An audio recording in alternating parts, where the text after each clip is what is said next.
ओम साई राम। बाबा का आशीर्वाद हम सब पर बना रहे। स्वागत है आपका श्री साई सच्चरित्र के अध्याय 13 में। आइए इस अध्याय के सारांश से समझते हैं कि बाबा ने कैसे कैसे चमत्कार दिखाए और कैसे कैसे रोगों को दूर किया अपने भक्तों के ऊपर कृपा दिखाकर। साईं बाबा के चमत्कारों की कहानियां तो अनंत हैं, लेकिन कुछ ऐसे हैं जो हमें भीतर से झकझोर देती हैं। तो आइए जानते हैं ऐसी कुछ कथाएं।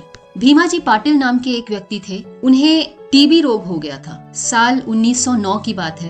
टीबी उस समय बहुत बड़ा रोग हुआ करता था और अगर किसी को टीबी हो जाए तो बस मानते थे कि अब तो वो बचेगा नहीं। हर तरह का इलाज कराया गया, लेकिन उसका कोई फायदा नहीं हुआ। जब वे साईं बाबा के शरण में आए तो बस फिर तो चमत्कार होना ही था।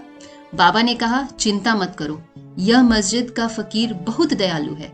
और बस उनकी हालत सुधरने लगी। भीमा जी को स्वप्न में बाबा दिखाई दिए और उन्हें ऐसा लगा जैसे कोई कोड़ों से उन्हें मार रहा है, और दूसरे दिन उन्हें लगा जैसे कोई छाती पर पत्थर रखा हुआ है।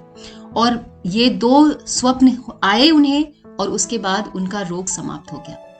ठीक होने के बाद उन्होंने सत्यनारायण व्रत के बजाय साईं सत्यव्रत पूजा शुरू की। भक्त की भक्ति और बाबा की कृपा ने एक नया इतिहास रच दिया। आज भी यह पूजा लोग घर घर में करते हैं। जानते हैं अब बाला गणपत शिंपी का मलेरिया कैसे गायब हुआ। बाबा के पास सिर्फ दवाइयां नहीं, अनोखे उपाय भी थे। मलेरिया से जूझ रहे बाला शिंपी को बाबा ने क्या कहा, जाओ लक्ष्मी मंदिर के सामने एक काले कुत्ते को दही चावल खिलाओ। यह थे बाबा के शब्द। जैसे ही कुत्ते ने खाया, बाला का बुखार तुरंत उतर गया। क्या ये सिर्फ संयोग था? नहीं, ये तो साईं बाबा की अनंत कृपा थी। जानते हैं बाबा के शब्द कैसे औषधि बने? बापू साहेब बूटी और काका महाजनी के कहानी के द्वारा। बापू साहेब बूटी को जब उल्टी दस्त हुए तो बाबा ने बस इतना कहा, अब सावधान रहो, तुम्हें दस्त नहीं होने चाहिए। और तुरंत वे ठीक हो गए। और जब काका महाजनी को दस्त हुआ तो बाबा ने उन्हें मूंगफली खिलाई। अब सोचिए, मूंगफली तो दस्त बढ़ाता है। आमतौर पर लोग मूंगफली और इस तरह की चीजें खाने से मना करते हैं, लेकिन बाबा के आशीर्वाद ने उल्टा असर किया और काका ठीक हो गए।